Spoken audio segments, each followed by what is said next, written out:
Hello everyone, welcome to ফান্ডাস digital marketing YouTube channel. Facebook ad সিরিজের আরও একটি নতুন ভিডিওতে আপনাদের সবাইকে আমি স্বাগত জানাচ্ছি। আজকে আমরা কথা বলবো ফেসবুক অ্যাডসের একটি গুরুত্বপূর্ণ বিষয়, সেটি হচ্ছে অ্যাডস পলিসি। আমরা যখন ফেসবুকে অ্যাডস রান করি, অনেক সময় আমরা আমাদের অ্যাডস রিভিউতে পড়ে থাকে এবং আমাদের অ্যাডগুলি অ্যাপ্রুভ হয় না, অথবা আমরা যখন অনেকবার ট্রাই করি আমাদের অ্যাডটা অ্যাপ্রুভ করার জন্য, তখন আমাদের অ্যাডস ম্যানেজারটা অথবা আমাদের বিজনেস ম্যানেজারটা তারা সাসপেন্ড করে দেয়। তো সেক্ষেত্রে আমাদের করণীয় কি এবং এই বিষয়গুলি আমরা কিভাবে এড়িয়ে চলতে পারি।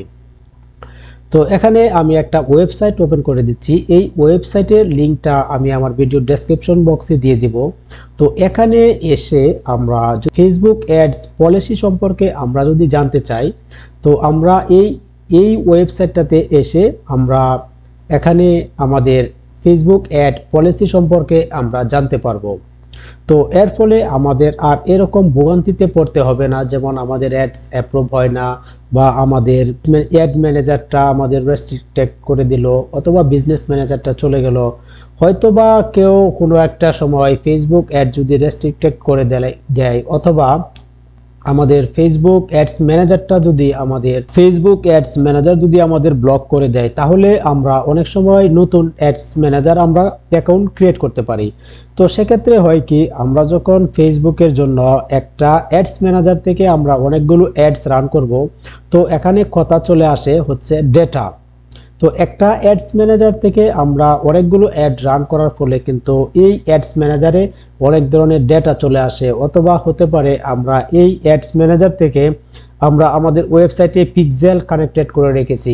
তো আমাদের যদি কোনো একটা অ্যাডসের কারণে আমাদের যদি ফেসবুক অ্যাডস ম্যানেজারটা যদি আমাদের নষ্ট হয়ে যায়, তাহলে কিন্তু আমাদের এই পিক্সেলটাও আর কাজ করবে না, নষ্ট হয়ে যাবে। তো সেক্ষেত্রে আমাদের অবশ্যই যে ফেসবুক অ্যাড পলিসিটা, সেই অ্যাড পলিসি সম্পর্কে আমাদেরকে অবশ্যই জানতে হবে। তো এখানে আমি একটা ওয়েবসাইট ওপেন করে দিচ্ছি, সেটা হচ্ছে transparency.meta.com/policy/ad-standards। তো আমরা এখানে আসার পর এখানে প্রথমেই আমরা দেখতে পাচ্ছি ওভারভিউ, এখানে আন্ডারস্ট্যান্ডিং আওয়ার অ্যাডভার্টাইজিং স্ট্যান্ডার্ডস। তো এভাবে যদি আমরা স্টেপ বাই স্টেপ আমরা যদি এভাবে আমাদের যে প্রত্যেকটা আর্টিকেল আমরা যদি পড়ি, তো তার ফলে কিন্তু আমাদের যে অ্যাডস এর পলিসি সম্পর্কে আমাদের একটা ধারণা চলে আসবে এবং আমাদের অ্যাডসটা যেন ডিসঅ্যাপ্রুভ না হয়, অথবা আমাদের অ্যাডসটা যদি ডিসঅ্যাপ্রুভ হয়ে যায় তাহলেও কিভাবে আমরা অ্যাপ্রুভ করাতে পারি, এই বিষয়ে কিন্তু আমরা এখান থেকে বিস্তারিত ধারণা পেতে পারি। তো এখানে দেখতে পাচ্ছেন হোয়াট ইজ রিভিউ। আমাদের কোনো অ্যাডস অথবা আমাদের অ্যাডস ম্যানেজার যদি রিভিউতে চলে যায়, তাহলে আমাদের কি করণীয়, অথবা হোয়াট ইজ রিভিউ। তো এই রিভিউটা সিস্টেমটা কি। তো এখানে আপনারা দেখতে পাচ্ছেন এখানে একটা আর্টিকেল দেওয়া আছে। তো আপনারা যদি এভাবে স্টেপ বাই স্টেপ আপনারা আর্টিকেলগুলি পড়েন, তাহলে কিন্তু আপনাদের একটা ধারণা চলে আসবে। তো এই সমস্ত বিষয়গুলি অবশ্যই আমাদেরকে এড়িয়ে চলতে হবে। এবং আমরা যেহেতু ফেসবুকে এসে আমাদের একটা বিজনেস অথবা আমরা যদি আমাদের ফেসবুক অ্যাডস নিয়ে আমাদের ক্যারিয়ার করতে চাই, তাহলে কিন্তু এই যে অ্যাড পলিসি সম্পর্কে আমাদের একটা ধারণা থাকতে হবে। তো আমরা এখানে আসতে পারি, এখানে এসে আমরা অ্যাডস পলিসি সম্পর্কে আমরা এখান থেকে বিস্তারিত ধারণা নিতে পারি। এরপর আমাদের যদি কোনো একটা অ্যাড রিভিউতে চলে যাওয়ার পর, অথবা আমাদের একটা বিজনেস ম্যানেজার হতে পারে, পার্সোনাল অ্যাডস ম্যানেজার রেস্ট্রিক্টেড করে দিল, অথবা সেটা রিভিউতে পড়ে আছে, তারপর আমরা এর জন্য এটাকে ফিরিয়ে আনার জন্য আমরা কি করতে পারি, আমরা ফেসবুকের সাপোর্ট সিস্টেমে কথা বলতে পারি। তো এখানে আমি আর একটা ওয়েবসাইট ওপেন করে রেখেছি, যেখানে হচ্ছে আপনারা দেখতে পাচ্ছেন facebook.com/business-support-home/ আপনারা দেখতে পাচ্ছেন এটা হচ্ছে একটা সাপোর্টের একটা পেজ। তো এই লিঙ্কগুলি আমি আমার ভিডিও ডেসক্রিপশন বক্সে দিয়ে দেব, সেখান থেকে আপনারা যদি প্রয়োজন মনে করেন তাহলে শুধু ক্লিক করার মাধ্যমে আপনারা এই ওয়েবসাইটে প্রবেশ করতে পারবেন। তো এখানে আপনারা দেখতে পাচ্ছেন, এখানে এই ওয়েবসাইটে আসার পর আমরা আমাদের যেই অ্যাকাউন্ট থেকে আমাদের লগ ইন করা থাকবে, সেই অ্যাকাউন্টটা কিন্তু এখানে শো করবে। যেমন আমি এই অ্যাকাউন্ট থেকে আমি লগ ইন করা, তো দেখতে পাচ্ছেন মাই অ্যাকাউন্টস, সেটা হচ্ছে আমার যেই প্রোফাইল পিকচারটা সেটা আমি দেখতে পাচ্ছি। তো এখানে আসার পর আমরা আমাদের এই প্রোফাইল থেকে যদি কোনো অ্যাডস ম্যানেজারে কোনো প্রবলেম হয়ে থাকে অথবা আমাদের কোনো বিজনেস ম্যানেজার রিলেটেড কোনো প্রবলেম হয়ে থাকে তাহলে কিন্তু আমরা এখানে আমরা দেখতে পাবো। এখানে আপনারা দেখতে পাচ্ছেন no account or assets issue. তো আমাদের কোনো অ্যাসেটসের অথবা আমাদের কোনো অ্যাডস ম্যানেজারের হতে পারে বিজনেস ম্যানেজারের কোনো প্রবলেম এখানে তারা দেখাচ্ছে না। তো এই সমস্ত প্রবলেম যদি হয়ে থাকে তাহলে আমরা এখানে শো করতে পারবো এবং এখানে আমরা রিভিউ করার মাধ্যমে কিন্তু এখানে অথবা আমরা চাইলে এখানে সাপোর্ট সিস্টেমে কিন্তু আমরা কথা বলতে পারি। কথা বলার মাধ্যমে আমরা আমাদের প্রবলেমগুলোকে সলভ করতে পারবো।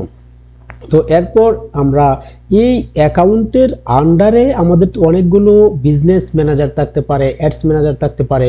তাহলে আমরা কি করব, এই কোন আমাদের এখান থেকে এই প্রোফাইলের আন্ডারে কোন অ্যাডস ম্যানেজারটা অথবা কোন বিজনেস ম্যানেজারটা অথবা সেটা হতে পারে কোন অ্যাসেটসের আমাদের প্রবলেম আমরা যদি দেখতে চাই তাহলে আমরা কি করতে পারি, আমরা জাস্ট এখানে ভিউ মাই অ্যাকাউন্টে ক্লিক করতে পারি।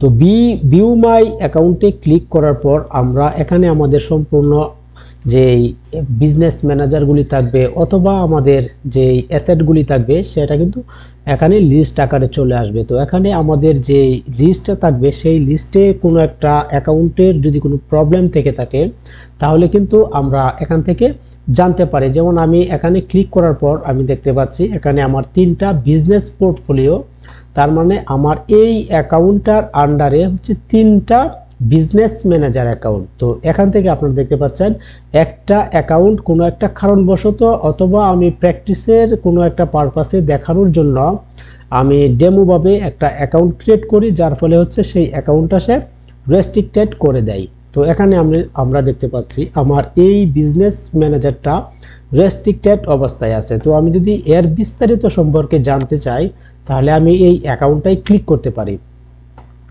তো এখানে ক্লিক করার পর আমার এই অ্যাকাউন্টের বা এই বিজনেস ম্যানেজারের যেই পরিপূর্ণ যেই ডিটেলসগুলো কিন্তু এখানে চলে আসলো। তো এখান থেকে আমরা দেখতে পারি যে আমাদের এই অ্যাকাউন্টে কি কি প্রবলেম অথবা আমরা এখান থেকে কি করতে পারি, কি জন্য এমন হলো, তো এই সমস্ত বিষয়গুলি কিন্তু আমরা এখানে দেখতে পারি। তো এর ফলে আমরা এই সমস্ত বিষয়গুলো একদম ডিপলি যদি আমরা ডিটেলস ভাবে পড়ি তাহলে কিন্তু আমাদের পরবর্তীতে আমরা যেহেতু আমরা হতে পারে এখন আমরা বিগিনার লেভেলে আছি, তো আমরা যখন আস্তে আস্তে ইন্টারমিডিয়েট এবং এক্সপার্ট লেভেলে আমরা যাব তাহলে কিন্তু আমাদের এই প্রবলেমগুলি আর ভবিষ্যতে আমাদের না হওয়ার চান্সটাই বেশি।